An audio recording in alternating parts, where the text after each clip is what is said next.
we're going to get started, everybody. Jamie? Be advised that proper notice has been given by the Township Council in accordance with the Sunshine Law in the following manner. Notice advertised in the Burlington County Times and Camden Carrier Post on January 4th, 2019, and posted on the bulletin board on the same date. Mr. Normando? Here. Ms. Correa? Here. Mr. Burrell? Here. Mr. O'Connell? Here. Mr. Ketchum? Here. All right, we're going to go a little bit out of what we would normally do. We're going to do the resolutions first out of necessity before we do the ordinance. So we're going to go right to Resolution 2019-22, which is a resolution approving raffle license number 556 and 557 and the bingo license 2019-01 for Pope John Paul II Regional School PTA. So moved. Second. Mr. Romando?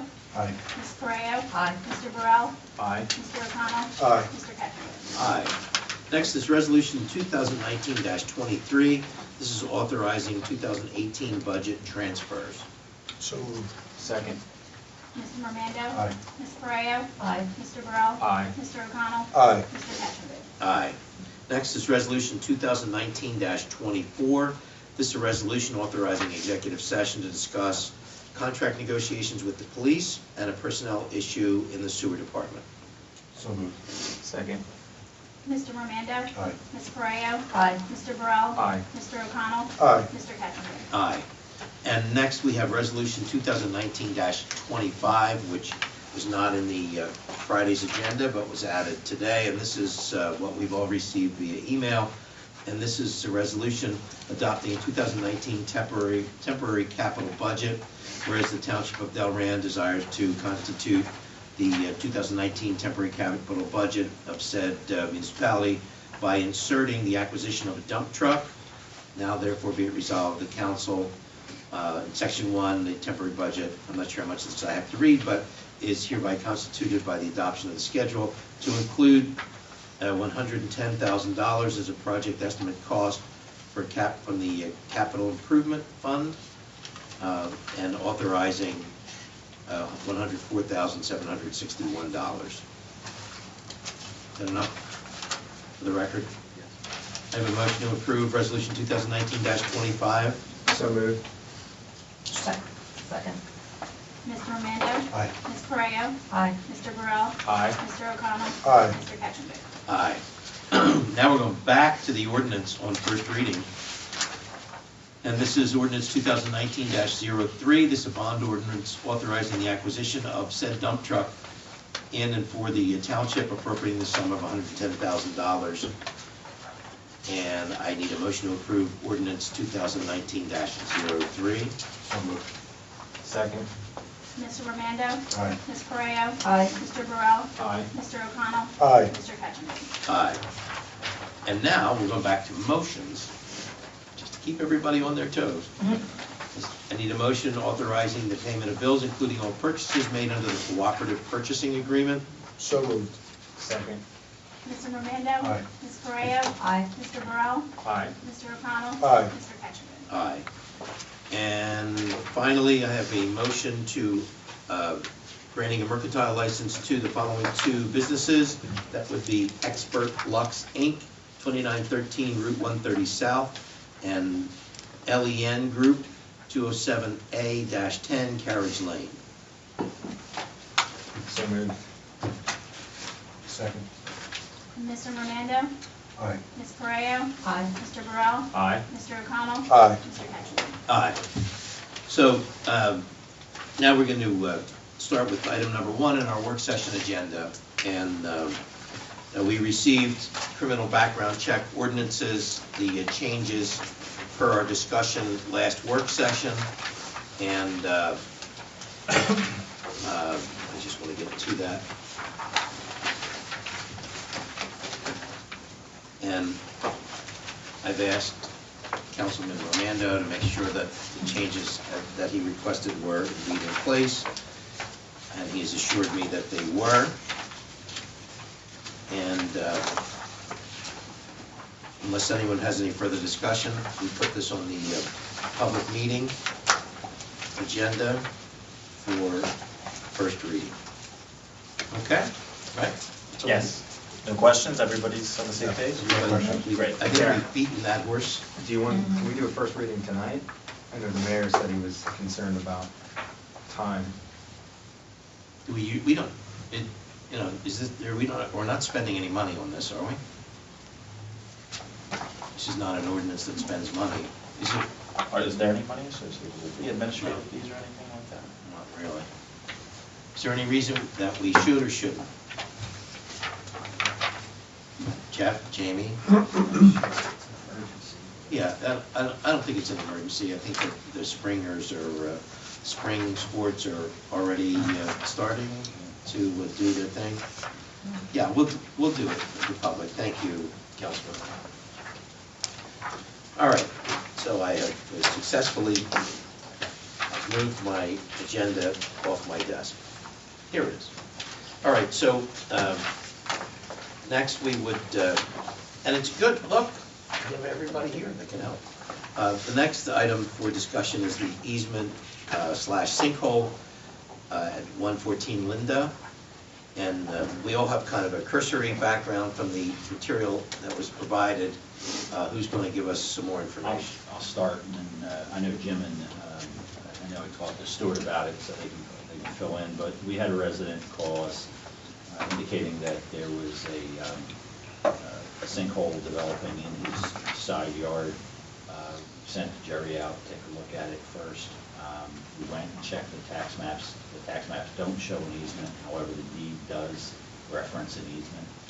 There is a sinkhole, and I believe we found disjointed pipes, and it goes from one street to another, and it is a storm sewer. It's not a French drain or anything along those lines.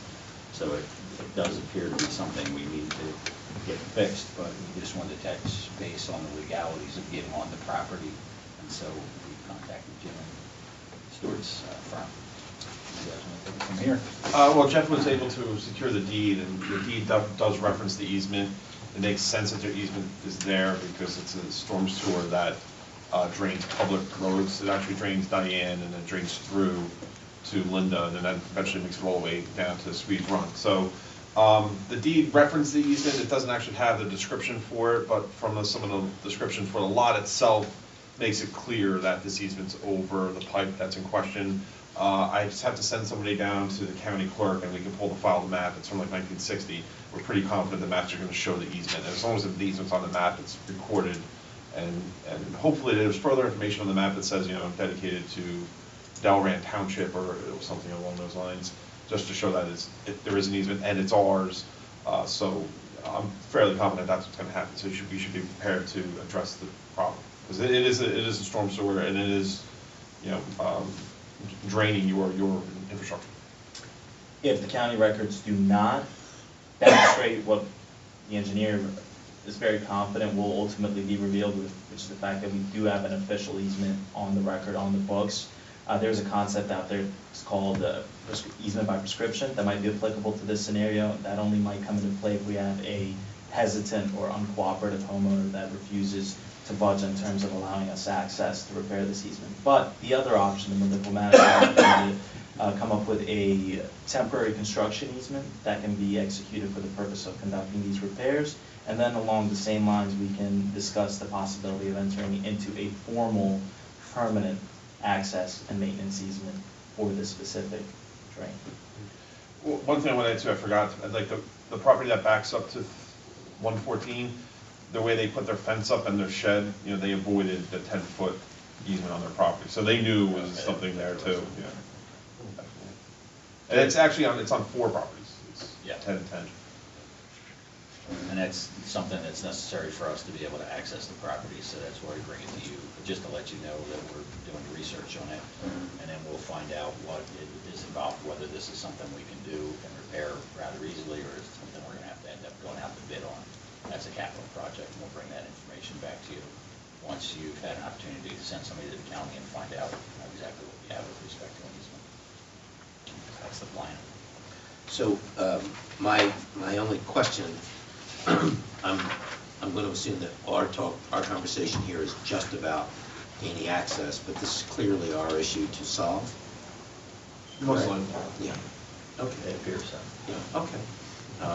I just wanted to make sure that there wasn't any confusion with that there wasn't a resident who had an issue and we were looking to solve it. This is our problem. We just need to get on the property. Correct. That'd be correct. Okay. Great. So you're working on it. We'll have, do you need to come back to us for anything, or do we need to do anything tonight? You don't need to do anything tonight. We'll come back to you once we have solid information on the easement, and if not, then we'll. Yeah, I would assume that once we verify that there is an easement, and it's in our favor, and we're responsible, just right away we'll start working with Jerry to figure out the plan of corrective action, and then we'll come back to what that would be. Great. Great. Thank you. Thank you. All right, so let's continue. Moving right along to our next item is the budget timeline for the 2019 budget. Jeff, tell us what we should plan on. Sure. Under our form of government, this year the mayor presents to the council a budget by February 28th, or the next regularly scheduled meeting of the governing body. So this would essentially give you, you get until the 29th of March, or again, the next regularly scheduled meeting to introduce a budget. So that really gives you, in terms of scheduled meetings, March 12th and March 26th are the two work sessions that fall within that timeframe. So my question to you is whether or not you're going to want additional meetings that the clerk would have to schedule notices for, or if you think that's going to be sufficient in order to review the budget. I think we typically dedicate, excuse me, one work session almost in its entirety, other than emergent situations, to address the budget, answer any questions. As we have new members of the council that will certainly have questions, and I would just suggest that Jeff is a great resource for that. Very often, many of the questions can be answered in advance, one-to-one, but certainly all of council knows that they can ask any question about any line item. And I think we would be okay with 2 work sessions. I don't think we're going to need a special meeting. Did we require one last year? No, I don't think we did last year. The only I don't think we have for the last couple of years, but you have a couple newer members, so I didn't know if that makes any difference. I mean, you do have the 19th in between the 12th and the 26th if you wanted to throw an extra meeting in. It's probably been a while since we've had to add an extra meeting. Okay. Yeah, I'm going to be flying in that day, so that'll be interesting. That'll be good. That'll be all right. I don't foresee any issue with me getting here. It just may be tight coming in on the 26th, but I think we'll be okay. I mean, it looks like we'd be introducing at the regular public meeting the 2nd of April. The 2nd. It's the next meeting after the deadline of 29th, which meets it. And if you did that, then you're probably looking at a May 7th adoption, 28 days. I think there's time in there to get it advertised for your regular meeting in May for the adoption. The deadline for adoption is April 30th, and or the next public meeting, which would be your May 7th meeting. So that looks like that's the way the schedule's going to break. Do we want to have the 19th as a tentative in case we need it? If we find on the 12th that we're not slogging very well through this. I mean, I don't think we do. Do we ever do that, where we put a tentative that we might need if we don't get through? You could schedule it, and I mean, if you get through the 12th and you don't think it, you cancel it. But it's more importantly to make sure the notice, we do have a notice that you are going to meet if you're going to meet, then canceling one's not that difficult. Right. Maybe we should do that. Maybe we should do a tentative for the 19th of March, which would be the following Tuesday, obviously. And that way, if we should hit a road bump, or we don't make very much progress, or there's a snowstorm on the 12th, we have something tentatively scheduled. Is 7 okay? 7's fine, yeah. Pretty good on that. Pretty good for 7. That's on the 19th, I'm just gonna put that in my calendar.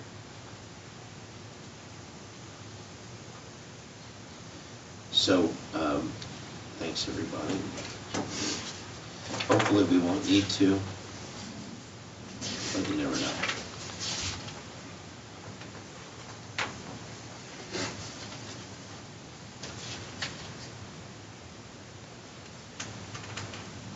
Okay. Good. Keep us on track, Jeff, so that we don't get behind on anything. All right. Next we have the road program and the capital improvements. So the capital improvements is part of this road program discussion, as it will impact, they both impact the capital budget. Yeah, I mean, you'll be discussing the capital budget again when you do the budget, but what you have done in the last couple of years is at least decided on a road program, and then if you wanted to get going now, you have to move pretty quickly on it, because, as you know, between the introduction and the adoption and then the ordinances, otherwise you're talking May, June for the road being authorized. Yeah. Means they probably won't get done in 2019 unless you do something before the budget. Right, right. But, I mean, I don't think you need to, well, it's up to you whether or not you want to discuss the other parts of the capital. Yeah, I don't think we do, but it's good so we have some reference as to where we are. So, again, and I'm not specifically pointing you out, Mike, but this process is laborious, to say the least, and there's a lot of slowdowns in this. So, if we don't move on this right away, we're going to end up that we'll award it, but it'll be November, and it'll be too cold to pave, and it'll be a year and a couple of months from now before we actually do the 2019 road program. So let's take a look at it. Jim, the Conroe Road is something that certainly is in need, and we're going to apply, or did we apply already for the municipal aid DOT grant? We did. It is did. pending. Typically, you get anywhere from 200 to 300,000.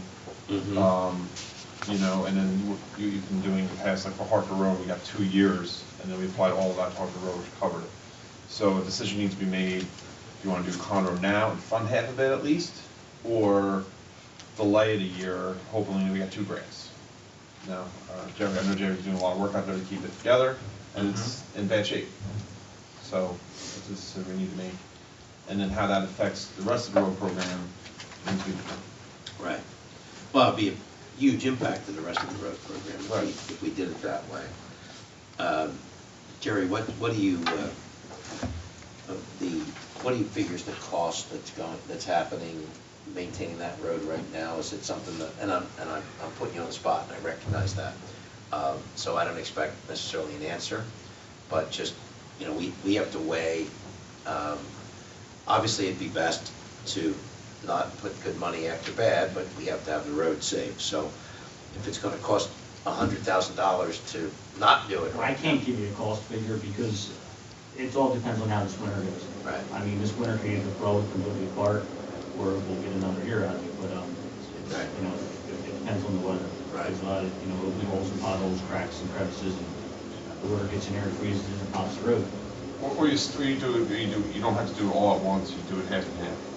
Yeah. That's So that was thinking, so anticipating that suggestion, which I didn't, but that's a great suggestion, is there like one particular half that's Sure. especially bad? Haynesville Road's not- Haynesville Road's really bad. Haynesville Road end is bad. Intersection right Okay. So if we can figure that Plan A would be, let's hope that we can get through that, and I don't mean to, it's certainly, council, if you have any questions, stop me. Plan A might be that we could wait and gather 2 years worth of grants and do the whole thing all at once, which is, I guess, ideal from a paving perspective to not stop halfway through. Or if push comes to shove, get at least half of it done for, on the Haynesville Road end of it. And if the whole darn thing blows up, then we'd have to do whatever we have to do to get it done. I'm a big fan personally of, let's try to get the two grants and put them together. That's what we've done in the past, and it seems to work out. Anybody have any thoughts either way on that? Yeah, I think the 2 years is fine. I'm not a fan of splitting it in half. Yeah. We've done that before, and I think we were all in agreement we wouldn't do that again.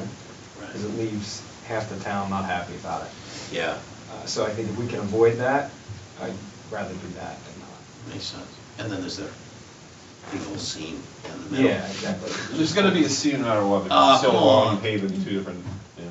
It's just- But I mean, if you're paving one day and the next, it's different than one year and the next. Yeah, We can, that intersection right there where it's bad, we patched the other side of that like 3 years ago, got this much time out of it.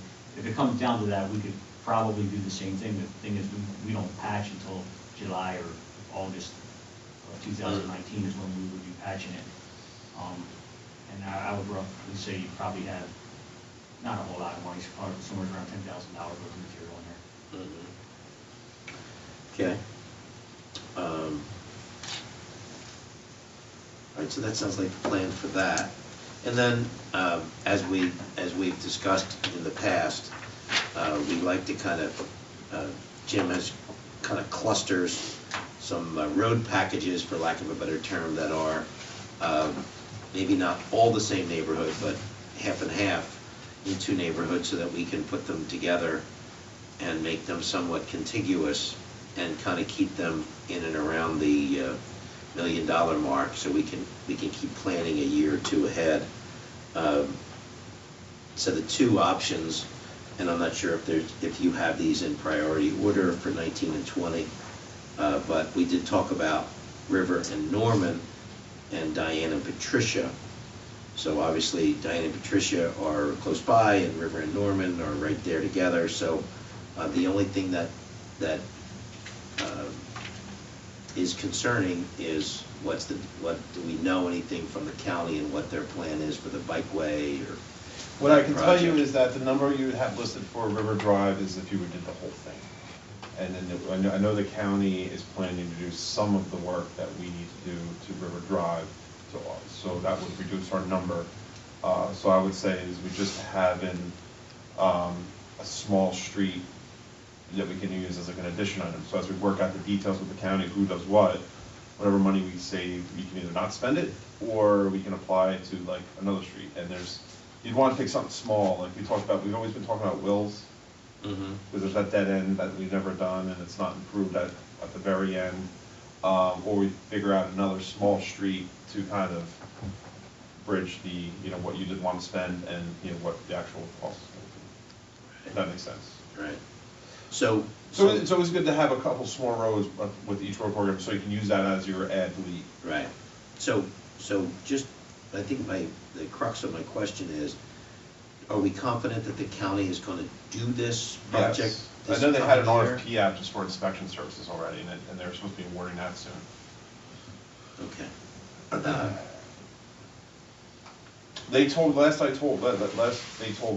Last thing they told me was that they were gonna be doing the resurfacing from in front of the sewer plant up to almost Alden, where the trail was within the cartway.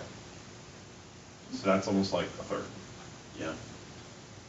We had to do some concrete work in there to make it work together, but they're doing a lot of it. Hopefully the communication will continue to be sound and maybe even improve. Yeah, the longer as we go take, the forward. more, With the county. the more. Should the county is It all depends on who goes first. I told them like the closest, as soon as we would get to it, it'd be late summer. Yeah. That's, And that's aggressive. and then, yeah, they want to kind of get out there just before that, so. Yeah. So you can coordinate that with the county engineer. Yes. And have them do their part and hand it off to us, and we'll do our part. Okay, and then I'm just trying to remember, and I can't remember which street it was that PSE&G left for. Oh, it's Baylor. I accidentally, mistakenly on this list, number 9 is where it says to be determined, Brown Yeah. Street, that's supposed to say Baylor. Right, okay, not Brown. Yeah, so for next year. So is Baylor right now in a condition that it's not a hazard, or? Yeah, I drove it actually this afternoon, I believe, it definitely last night. Okay. And I should also point out to Norman Ave, we would have to include Lake, the small stub. Right, That connects right. Alden. That was also a PCG road that we told them we'd do because we were gonna be doing Norman anyway. And it's very limited on, it's not that much involved. Yeah, it's just- small, yeah. just a little. But we're running a milling and paving machine right down Norman, up and down in 2 passes.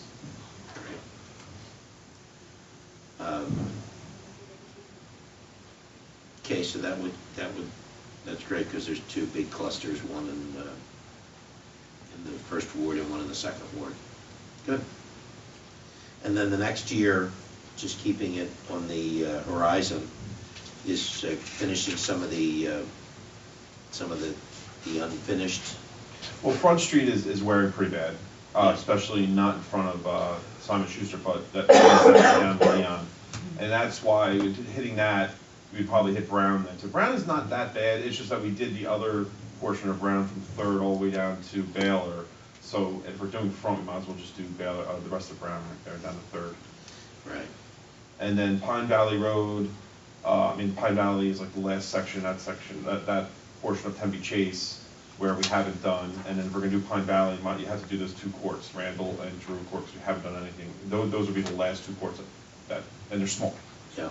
And then you need to do Baylor, and hopefully 2021, you start moving into whole new neighborhoods that we haven't touched. Right. Like the other, I don't know, like the college streets and Shadowvale and, what's it called? Yeah, Redstone. Yeah. Yeah, well, eventually we gotta get, Juniata in it too. So, we knew 10 years ago that it was gonna be a long process, and I think we've been as aggressive as you can possibly be. I'm gonna just put a bug in Jerry's ear to the intersection of Southview and Sharrowvale is at best a disaster, and that's exacerbated by the fact that the school buses all stop there, and so all the parents are there and there. So I don't know what we can do with that, but please keep that on your radar. It's especially bad now with the ice that it just looks like it's been shelled. It's just not. I don't know how it got that bad that fast, but it's bad. So, unfortunately, it's nowhere in front of my property, thank goodness. But I do walk the dogs by there. Yeah, if there's situations like that, if anybody sees it, you could include that as part of a road program. We've done that one year, we did all intersections like that to kind of pull them over until we finally get to the whole road. So, help us to understand how, if we were to do that, it's a pretty big intersection, because they're 2 pretty good wide roads. If we were to do that intersection, and then 2 or 3 years down the road, 4 years down the road, have to repave one of those roads, is that, are we redoing the work that we've already done, or would it just be kind of a help? It's actually, associated, it all comes down to the handicap ramps, because we Right. have to do the ramps when we do that, and ramps are like, are big expensive components of these They're road already there, projects. they already have ramps. Yeah, but they gotta conform to the current 2010 ADA code. As long as the code doesn't change by the time you go to repave the road again, and you don't have to do the ramps, Right. it's a cost savings there, but most likely we have to redo the paving. The paving. Yeah. Right. Well, if we could do something to a big old patch or whatever you can do, because I think it's getting bad. I don't want to use any other words other than it's getting bad. I think we need to look at it. So, and the rest of these, Yeah, these are. before you move on to Yeah. the rest of that stuff, I just like Jimmy, thanks for taking a look at Will Street. That's 40 years and they haven't had it done. I can remember the resident, but also realize it isn't just that one resident. There were other residents that mentioned that to me, and I appreciate the council Right. taking a look at that. Yeah, and that is something that we, we'll continue to do. That's the issue with some of the smaller streets. It's just, especially those that are not well-traveled. What was, Yeah, I realized it was complicated when we discussed it back in Right. December, so I appreciate it. right, that was And like I know they do too. Roland.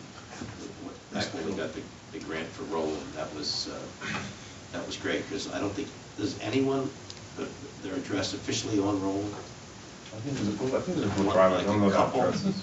That road was shot. That was bad, Uh, and it was, it's one block That's long, an there's no engineering. residents on there, but it was bad, But it's a well-used road too. though. but it's well used, Oh, yeah, right? that, yeah. Because it's behind L&M. Right. Yeah, so it was the path out of, when you went down the one-way street, and we secured a grant with the CDBG grant, and that was a coup, man. I was like, well, we could use it for Roland, and we all kind of went, what? Because those folks figured when it went back to dirt, they just get the carts out and start using the horses again. That was great news. All right, so. Anything to help L&M. Hey, it's one of My our waistline. famous for Delran. Yeah, absolutely. So, now what do we, Jeff, for a timeline, do we need to pick tonight? If you want to move forward with an ordinance, I'd have to get the bond council to put an ordinance together for these items. You'd pretty much be doing what you did tonight, is you do an ordinance, you do a temporary capital ordinance to provide for the roads. But yes, the roads that you're picking would have to be in the ordinance. So it sounds like, if we're gonna do that, this first option that Jim plotted out for Diane, Patricia, River, Norman, and Lake, because of the way the county is involved, makes the most sense, I think, and you know me, I don't see the point of delaying if we don't have to, because it takes so long with roads. Anybody? Jim, why don't you explain what the process, we have the first and second reading of the bond, then there's a 20-day estoppel period, so right there you've got about 50 days. And we turn it over to you, we say, okay, your council authorizes the engineer, we get doing the engineering work. How long does that take from beginning to end? Yeah, it's like 2 months for the survey and design, and then you're up to like a month at least for the bid phase. So that, there's like 3 months. Right. And that's pretty aggressive somewhat. So if you're not starting that until, June or April or May, right? When would that bond launch be ready if you went through the typical? If you went through the typical, you're talking about the first week in May adopting the budget, so you do capital after that, so you're Yeah. talking 50 days after that, so you're through the middle of June, almost the end of June. So we get the July, agreement. So you get it, July, Yeah. August, September's done, so you're They talking. don't break ground until October. Yeah, at the earliest, yeah. And these last few years, when we've been doing it early, That's why- getting a jump on engineering, we were breaking ground in August. And we've had a bad history of trying to get roads done that start in October or November. The contractors usually have issues, and things get put back, and then we'll have issues where they start a road and then leave it Through the winter. through the winter in an unfinished condition, and that always causes a lot of heartache with the residents. So Yeah. that's why the council's kind of moved to try and get these done actually before the budget. Yeah. So what we would need to know is just list of roads and then the engineering authorization, and then you follow through with the actual, I don't know, do you bond it all at once now, or do you just do the engineering now? What if we were, once we get the authorization, Yeah. we'd have to bond it all. You said, the one thing I'm concerned about, I agree with the 2019 Baylor, I thought that, we're sure that's gonna hold over with the PSE&G patch, because I thought the plan was that we promised them that we would have PSE&G do the half, and then we would come in the next year as soon as possible and finish it up. So I just don't wanna go back on that if we're, I don't know who promised, I think well, I don't know, I thought that was just what we Yeah. talked about here. um, Is that my understanding? I just want to make sure. we're all on I the thought same that page the about- understanding was even though, I mean, the council at the time couldn't really speak for future councils, but it was understood that within the next couple of years we'll do bailiff, Okay. not necessarily the spring.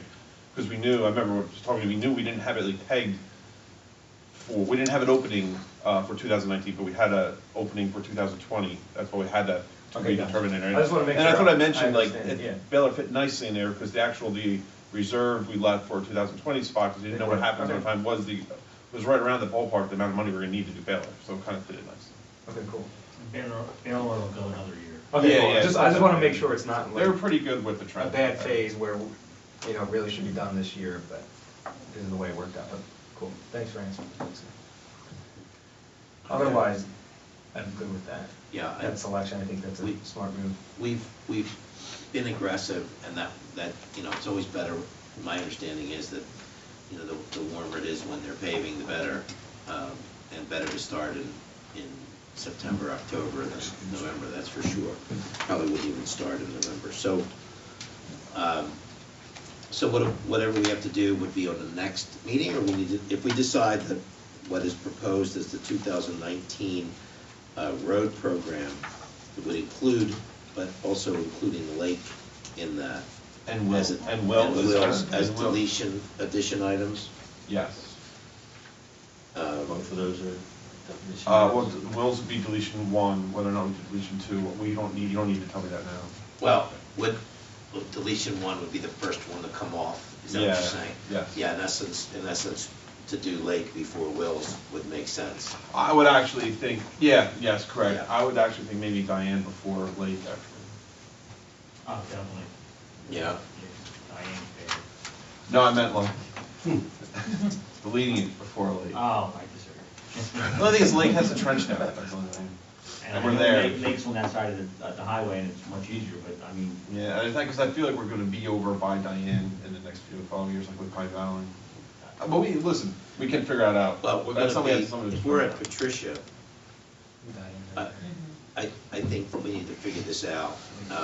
It would seem to me that the first one off should probably be wills, as that's kind of Yeah. if we can do it, great. If Yeah. not, we put it in somewhere else.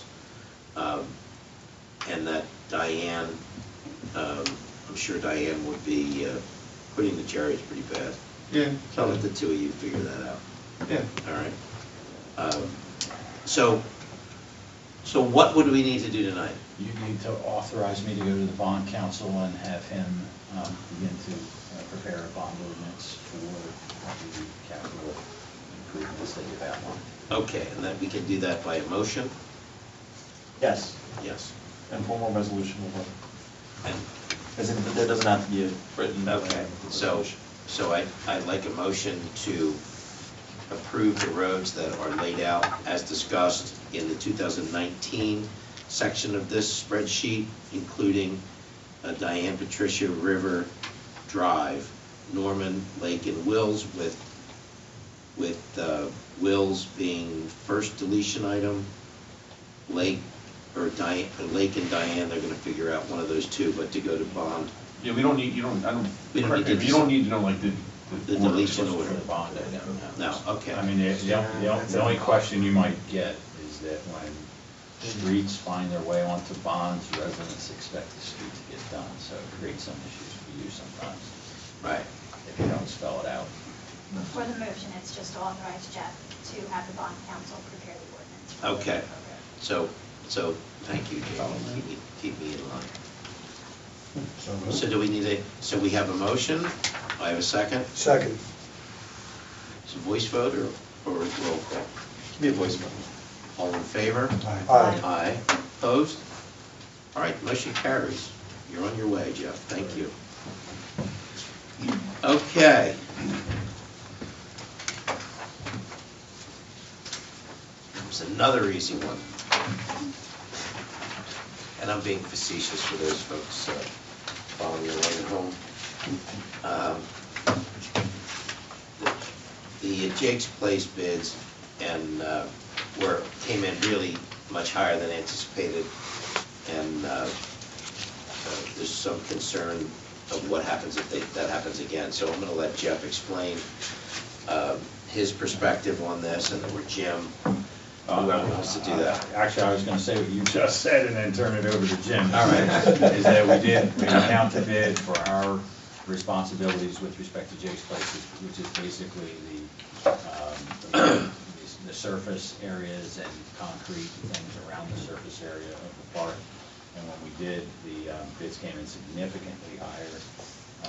We did have a meeting with Jake's Place representatives 2 weeks ago to go over it. I think the only thing that really that you know they can offer, at least at this point, or are offering, is that they're going to try to reach out to some companies that do work to try to encourage them to bid on the package. Other than that, we may be running into the same thing we ran into, and I'll turn it over to Jeff.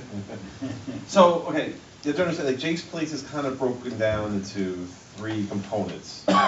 One is the purchasing of all the playground equipment through state contract.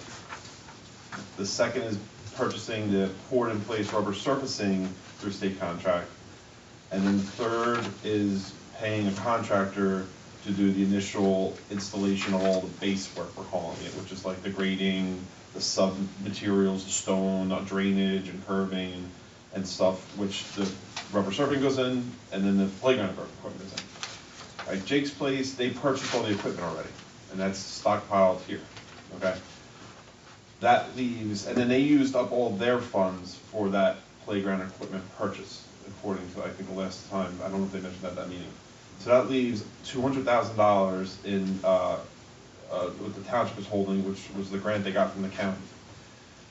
The rubber surfacing, we have quotes under state contract, is anywhere from 110 to, 105 to 143. And that all depends on the type, whether you do like 100% of one color or a mixture of color and black, which is cheaper product, supposed to be less pleasing. And then there's also, we have a deletion built into the design where you have a certain playground, and if the bids come in really favorable, we can expand the playground a little bit for a swing set. Okay, so we bidded the project the first time in August, and there was only one bidder, and the base bid we had was about $80,000 in estimate, but it came in at like 130. So 130 plus 105 was well over the budget of $200,000 left. Granted, when we bid it in August, it was probably the worst time to bid a park development project, just because of the nature of the economy at the time, the weather. Every contractor was extremely busy in time of year. Nobody wanted to work, and then when somebody bid on the work, it said they threw a big number at it. So we're hoping that if we go out again now, it's ideal to bid it now because everybody's trying to line up work for 2019. The number comes down significantly, whether it comes down $50,000 or, what is that, 40%, I don't know. And on top of that, Jake's Place wants us to add in a little bit more of improvements to allow for a pavilion that they said they have donated. So the plan is to re-advertise the same project with the base bid and a deletion item. There were 2 deletion items last time. The question, stop me if none of this makes sense. There was 2 deletions last time, in that Jake's Place said that they were going to try to get all the concrete work donated, but they couldn't get us an answer in time, and they wanted like 2 or 3 more weeks to let us know. So that's why if we knew that we had this contract that was going to donate all the concrete work, we would have deleted it from the contract before awarded. But that is now out the window. They said there's no way they're going to get somebody to donate all the concrete. So now we're going in with a base bid, which is a certain playground with, actually it's not a deletion item, it's an addition item. With one add item, which is a swing set area. So in that base bid, that cost us, it's still the same. I think and the cost for the poured-in-place is still the same. The base bid's actually going to go up a little bit because we're actually revising the plan now to add in a concrete pad that's for the shade structure. So the base bid's going to go up probably about another $10,000. So we're looking at like a $95,000 base bid and an addition item of about another $20,000. So it's Jim, going this to is be the close. base, this is the base bid you're talking Yeah, about. but that's actually going to be added a little bit too, because they Yeah. want to add in I think they're going to do another alternate. Remember? A pad for the shade structure. Yeah, they had a shade structure donated to them from a group that's with skin cancer. Yeah. Because there's not a lot of shade out there, and so they did have it donated to them, and so they want to add it to the project. So what we would have to do is just grade for it and put in the stone and the concrete pad for it, and then they come and install the structure through the community bill. So everything is going in as per like a community effort. Jim, would it not have been prudent for us to do the base and then buy what we could in the first phase to do that rather than buy all the equipment first? In essence, locking us out of that. We can't use that money now because it's already spent. Would that have been prudent, or, I mean, I thought that, I had in my head that that's what we were gonna do. We're gonna get the Well, bid, yeah, I mean- put the foundation, and then build the, whatever structures we could, and then keep adding to those structures. Yes, I mean, the one issue came up is that they had to buy the playground equipment with a certain amount of lead time. Now, not all the equipment that they needed the lead time that required a decision to be made at a certain point. I think it was like 12 weeks prior to October 4th, because they wanted to build on October 4th. So it was like 4 months before that. They're like, well, we got to order this now, we're not gonna have it in time. And we said, well, we don't know how much you're gonna be able to build because the budgets, we're showing that, that we don't have enough money for everything. So we said, go ahead and buy the big ticket items now that required a lot of lead time, because it still leaves a lot of money left over for the small items you can wait up to a month to order. Right. They went and ordered everything. Just like the swings, they ordered the swings, even though the swings was only needs a few week lead time, and it was an addition item, so we weren't even guaranteed that. We didn't think we were gonna be able to do swings because the money, the dollars weren't just adding up to be within budget. Right. So, our options are, we put it out to bid, we have what we have right now. You know, we can, if the new freeholder board decides to continue with the grant program, we can petition them again as well. And their fundraising, and they continue to fundraise, but. Yeah, you have have an 3 additional big fundraiser coming up in the spring. Like I said. Right. You re-advertise now the project as they want to put it back out. Hopefully the bids come in extremely favorable, and then you can do the project. From there on, if it's high again and you can't award it because there's not enough money there, you have 2 options: get more money or reduce the scope. Right, but they've already purchased the equipment for the big scope. They purchased all the equipment. Yeah, Yeah. they purchased, Yeah, the full- they the purchased full- all the equipment for the base bid plus the additional item, which is the swings. Right. And they have the shade structure in Right. donated. So how would you reduce the scope if that was the option? You would have to some of the playground equipment that they bought would not be able to be put into you would have to build a smaller pad. So the smaller the pad, less concrete, less stone, and less porta plates. Porta plates is pretty expensive. And then with the equipment would sit and wait until we had the budget, one way or the other, either a Well, grant. it gets complicated there because it's not easy you could do phase it, you know, you kind of have to, you can't build the whole thing now and then add in new equipment later. You would have to build just envision like a circular concrete area with a pad and then add another circle to that or semicircle to that and add another semicircle. Start building it in. So we're kind of in a boxed-in position.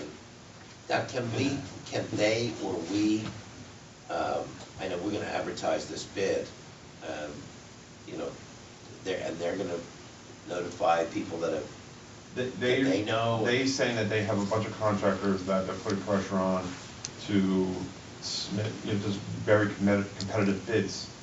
Right. Whatever that means, whether or not they're gonna actually come and donate something as part of that, I don't know. They also said they have a concrete vendor that they can give favorable prices, but there's no way we can work that in our bid. It'll be about them going to a bidder or contractor saying, hey, use them and your materials will be cheaper. Gotcha. And hopefully that reflects in our bid. Gotcha. But we can't put anything in our contract saying Right. you have to use this Right. material vendor. And we can't bid it out with materials separated out as a separate bid, or can we? No. We couldn't say, I'm not sure what you're asking, but I don't think you could can. we say, could I didn't understand what you asked. So if we said, we want to get a bid for this work, and we want to get a bid for this material, this concrete, and, would this person be willing to use this concrete? No, no, I mean, that I know doesn't really- they no. have who they like, but would they take the work that way? I mean, you're talking about like two separate I think it's just gonna get. Yeah. it's- Oh, yeah. Yeah. we I get to- recognize what I'm suggesting is not Yeah, we the kind of need two simplest way. separate contracts altogether, and then having one contract. I don't think Yeah, think you can tell a contractor where. Yeah, well, I mean, what this comes down to is either we get a low bid and everybody's happy, which I think there's some concerns that that's gonna happen because of the difference in the dollar amounts here. Or you kick in some more money, whether it be from another county grant or from a bond ordinance to get to this place, or. And how much do we think we'll need? If you use the bid results last time, assuming it comes in exactly the same, if you added in, 105 plus 130, about like 40,000, you could have done the base bid, with the black, with the 50% color, 50% black quarter place. And it would have been right there. Because it was, 130 was the base bid, and then the cheapest port in place for the base bid was 105. So 130 plus 105 is about 240. And we have two. Yeah, two. So, are we allowed to put it out to bid again and apply to the grants, and since we're still doing the The grant, budget? there's another grant's not even offered yet. It's not even okay. offered, so you would. And by the time these things are offered and you submit and reply, it's it would be way almost past a the year. bid deadline, Yeah. So it would really, what you're saying is we would need to put that in the capital budget as another item. I think you would if you want to get this done and you think the number's going to come in where it's similar to where it came in last time. So, I haven't heard a lot of other options, actually, or any other options. I think we've been waiting a good long time for this. I think it might be time for us to consider that as an alternative. Certainly, if we get the basics down, get everything we can, even, the install is free of the equipment, right? Because it's a community build. I'm using free as a, Free with quotation marks, and Right. they might come and ask for money for, like through Jerry, through the DPW, to buy bags of concrete or something like that. right. I Jerry's understand. labor, they're Right. looking for Jerry's Right. labor and equipment. But, so it's really a matter of making up the difference. If the bid comes in above the 200,000, do we have an appetite to make up the difference? We've tried before, we're doing a bid at a better time, we're kind of in a boxed-in situation that, doesn't make me happy, but it is what it is. We're here now. So we're this close after all this time. I don't think we need to make that decision tonight. I think we Well- need to authorize Jim to put it back out. You have to understand that once we receive bids, you have 60 days to award. So you would have to come up with that money in 60 days, or you're at the mercy of the contractor to extend this bid. Do they usually extend their bid? Yes, but I'm just saying there's no guarantees. Right, Yeah. right. So, I'm not saying, and hopefully you're not saying we would have to make a decision and take action tonight for the extra 40,000. You wouldn't have to take action tonight, but if that's what you're going to do, I'd say you need to be ready to make a decision by the next meeting. If you're authorizing Jim to go out to bid. Or you think they need to decide before we actually have bids in? I do, yeah, because you're supposed to have the funds available for I don't think we're Well, yeah, granted, That's the normal way. but we also think the bids were high. Now, I do. and we believe they'll come I'm down. comfortable saying that. Yeah, so, while I understand that we need to have the funds available before we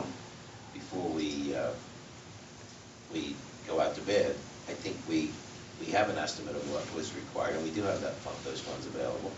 If it comes in higher, then we would have to take swift action to do that. out the bid and say a prayer. Yeah, our prayers are good. So do we need to take any action to authorize Jim to put it out to bid?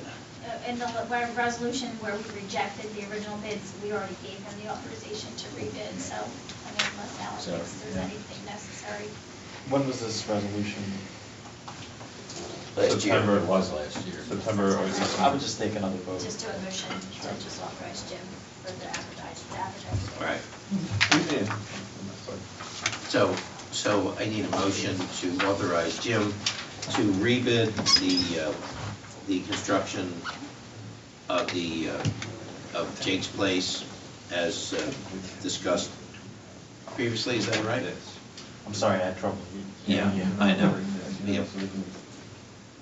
Can we just call that a motion to approve, to authorize? Is this a resolution? Yeah, 26, Yes. Is it a resolution or is it a or motion? is it a motion? Resolution. Okay. And that's 26? Yes. So- 2019-26. So I need a motion to authorize Resolution 2019-26, which would be a resolution to authorize Jim to go out to bid for the construction costs for the Jake's Place foundation and The Jake's Place site work. site work. So moved. Second. Roll call. Pardon? Should I do roll call on this one? Yes. Okay. Mr. Romando? Aye. Ms. Correa? Aye. Mr. Burrell? Aye. Mr. O'Connell? Aye. Mr. Cattrick? Aye. Sad. Okay, so, next we have reports from various departments. I'm gonna start with you, Jamie, because you rarely have anything. Jerry, anything this evening? No, not really. We're out picking up Christmas trees. You are. We dodged a bullet on that last storm. We did. We did. But you're all prepared, I know you're ready. We're ready. I It's on the know. grind. We're straight. Did you what? For them white stripes. Oh, I know, I've seen it, I've seen it. Jeff, anything for us in open? Just a minor thing is that we had a resident request additional signage where, on Stewart Avenue where you're not allowed to enter when you get towards L&M, it becomes a one-way. So we're going to be putting some additional signage there because we've had some people blowing through the one-way area.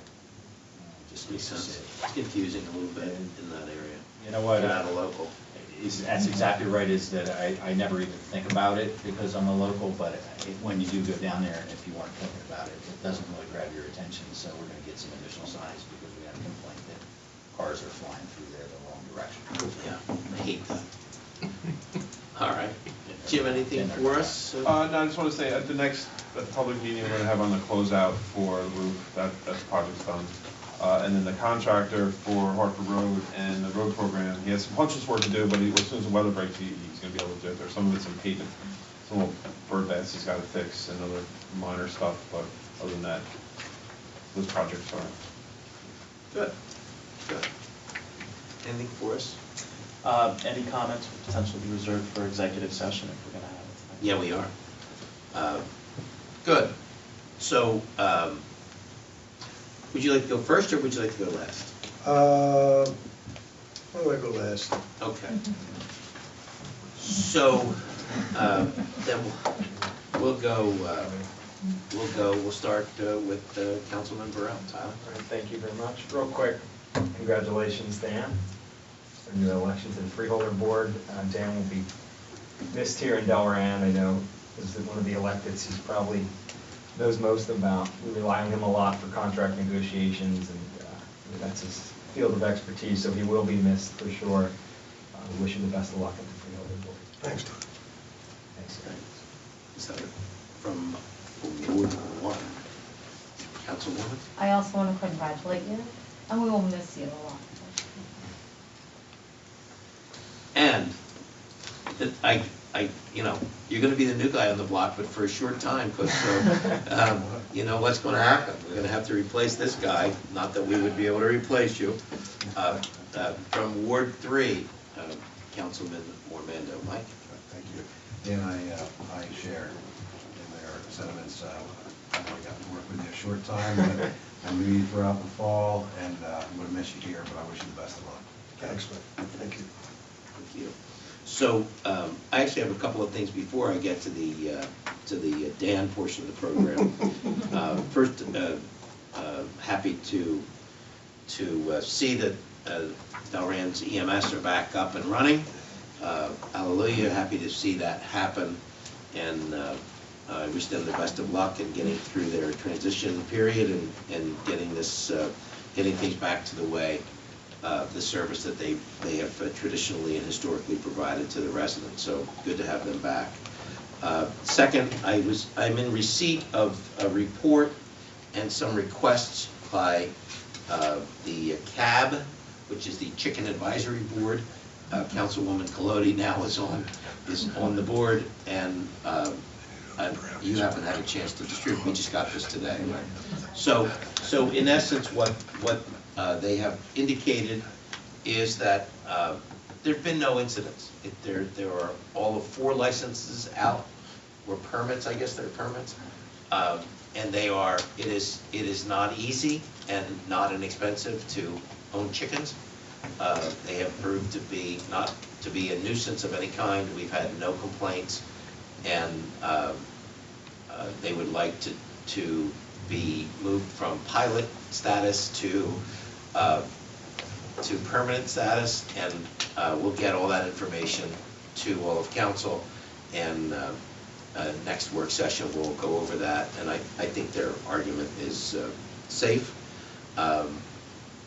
Also want to thank Patty for providing brownies this evening in her historic role. She also sent a note to council saying thank you so much for the lovely plaque and your kind words at the last council meeting. It was a wonderful surprise, and your thoughtfulness is greatly appreciated. I wish you all the best as you continue to do the work of town council. It is dedicated people like you who will make Delran a better place for all of us. Thank you again, love Patty, and as a PS, she said, enjoy the treats and make sure Chuck gets a brownie. So, always thinking of everyone, and anyone else who is here with us today. So I too would like to say congratulations to Dan. This is one of those monumental moves for him. I know because of working with him for such a long time, that wasn't necessarily on his radar to do this, but he was asked to step up and share his experience and do that. So I congratulate you, and I hopefully I'm not stealing any of your thunder, but I'd like to just say to the residents of Ward 2, who just recently put their confidence in Dan to elect him as their representative, that it's been some time since we've had a representative. Have we ever had a council person from Delran on the freeholder board? Once? Jim Wojcik. Jim left Wojcik. the council to go to the freeholder Right. board. So while it's not the first time, it's been a long, long time since that's happened, and our relationship with the freeholders has continued to evolve and to grow closer, and with a resident and a former councilman on that board, I look forward to a great relationship with the freeholders and cooperation that goes with that. And to Dan personally, a good friend and proud of his accomplishment. Good job.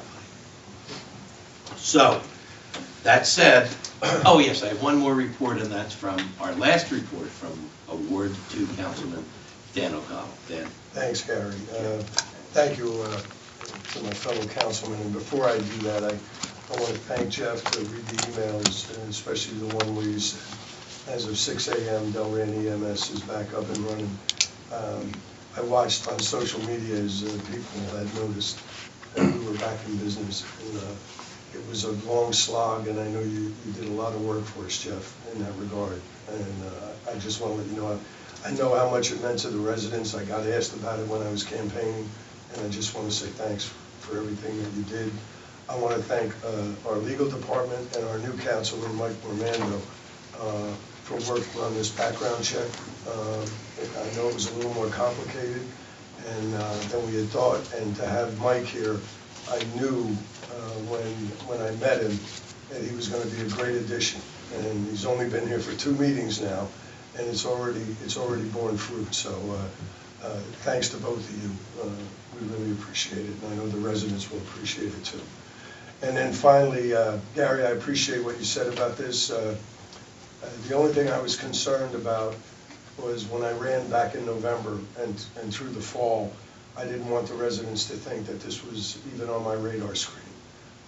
Unfortunately, a vacancy occurred on the freeholder board, and some people came to me and asked me, to consider it, and it was kind of hard to say no to the people that were asking me. I won't let the cat out of the bag. Some of them were my union brothers and sisters. But after talking with friends and colleagues, I made the decision to run, and it was an interesting process and an interesting campaign.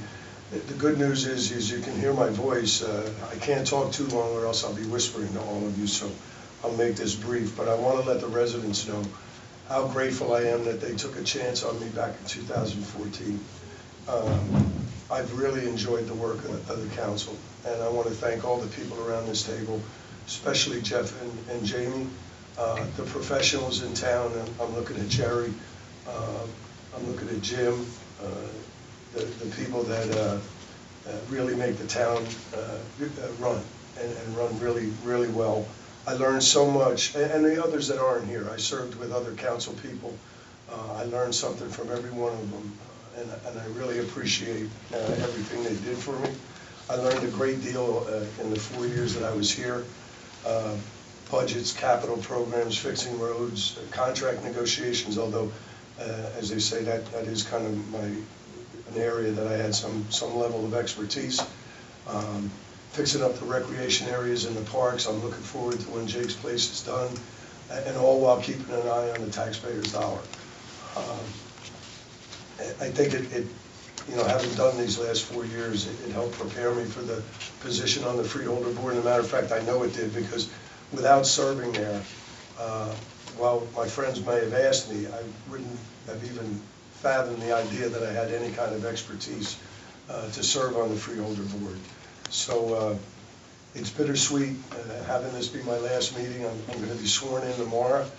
You're all welcome to come, but I certainly understand you have day jobs, and it's not going to be a very long process. They're going to swear me in, and then we're going to have a meeting right after that. I want to wish everybody here well. If there's one thing I know, Delran's in good hands. From the professionals that run the town day in and day out, from the employees, and the great job I've seen them do the last 4 years, and to this council. From the bottom of my heart, thank you for letting me serve, and I hope, thought I was going to get through it. You were this close. I was. It's one last line. Please keep me in your thoughts and prayers as I move on to this next position. Thanks, Jan. So, true, bittersweet. That's the right phrase. I'm sure you'll go in there and do the job. And I know on behalf of all the council, we wish you the best. We'll be pulling for you, and I've already started lobbying for grants and money and help from the county. That's great. He's not even on the He's not even in there yet. What time is swearing in tomorrow? 7 p.m. at the county freeholder board, 49 Rancocas Road in Mount Holly. Great, very good. Okay, so I need a motion to go into public. So moved. Second. All in favor? Aye. Opposed? Motion carries. We're in public, so since we have all of 3 folks, I'm just going to do our usual around the room. Tom, you have anything for us this evening? Tom Lyon, 33 Heather Glen. Dan's work, we'll miss him, although I do know where he lives, so I can go by and see him. And he certainly knows where I live. Yeah. Good luck, Dan. Good luck. Thanks. That's all? I just wanted to stop by. The county emergency management is working on redoing their shelter plan. They put together like a real small, PowerPoint that gives a lot of good information about shelters and particularly what you need to do it. When we had opened shelter, this was for quite some time back with Irene, which was the hurricane before Sandy. We set up with the high school, made arrangements with them to be open. That actually they had their maintenance man there and one or two other people. There was a couple of volunteers, teachers that volunteered to staff the shelter overnight. And lo and behold, nobody showed up. We were anticipating possible flooding down in Riverside Park as a result of the storm, which likely didn't happen. In fact, we had couple of people said, "Oh yeah, I'll be there," and I guess fortunately we didn't need it. So when Sandy was coming, we decided, all right, we didn't have that on the first one, so we more or less got all the ducks in order. So we got a phone call, we need you to come, and we didn't need anything with Sandy luckily either. Going back to 2011, we were trying to get we filed paperwork with the Red Cross to get them to come in and evaluate the high school to be used as a shelter. And then through a couple of different people that are going through there over the years, we still did not get, they did not get around to doing an evaluation. And then the Red Cross started downsizing probably about 5 years ago, where they closed the office that was in Lumberton, combined it with Camden County. So the office was handling Camden County and Burlington County. And then a couple of years later, they closed Gloucester. So now all those 3 counties were running out of one office. So currently, what the Red Cross has committed to the county emergency management is that they would supply 2 shelters. In the last couple of incidents that have happened in the county has used Fountain of Life in Burlington, and they've used Palmyra's Community Center for the 2 county shelters. Having said that, the Red Cross supplies are committed to those 2 shelters. We do not have any cots or any blankets, pillows, anything that we could use for a shelter. A shelter is like overnight or several days. They also do what they call a reception center, which would be if we had an incident such as flooding down, a logical one would be flooding in Riverside Park, where we need to get people out of the area. We could bring them over to the high school, and then from there, it was going to be an extended thing, then get them moved to one of the county shelters. So that kind of looks like the way the shelter in the county is probably going to go. On the last page there that Jeff's looking at, several years back, when Ken Tuna was emergency management coordinator for the county, he was working on trying to group towns together to share facilities and to regionalize it, which would have been fine if everybody had been able to get necessary supplies. But as I said, it looks like only 2 county shelters are going to be able to. So it kind of looks like, and I've talked with Mr. Connors, who's the new emergency management coordinator in Riverside. He and I talked. He's also a member of the fire department, and like I said, I was doing an inspection at the water company plant where he works, and he and I kind of had a short meeting while we were there. And he's kind of like thinks that it looks like it might be the same way, where we'll probably primarily use the high school as a reception center, short term, and then if it's a long-term incident, then use the county one of the two Red Cross facilities.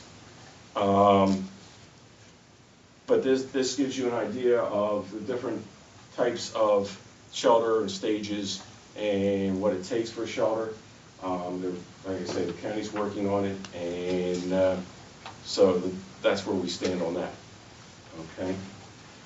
And then also, our plan is due for review this year, so we'll start doing that. So I'll be getting a hold, let Jeff and Jerry know when we get working on that stuff as far as reviewing it and updating anything. This is your emergency management plan? Yeah, yeah. Okay, so that's due for this year. So very shortly we'll be starting to work on that. Great. Okay? Great. Thank you. Anybody have any questions? Yeah. No questions? If you do come up with any questions, just give me a call. Right. Okay. Thank you for your hard work in putting this together. There's obviously Okay. a lot of information. We'll review it. That's Yes. All right. great. Thank you. Thank you. Thank you very much. Chuck, nothing, just brownies, right? All right, very good.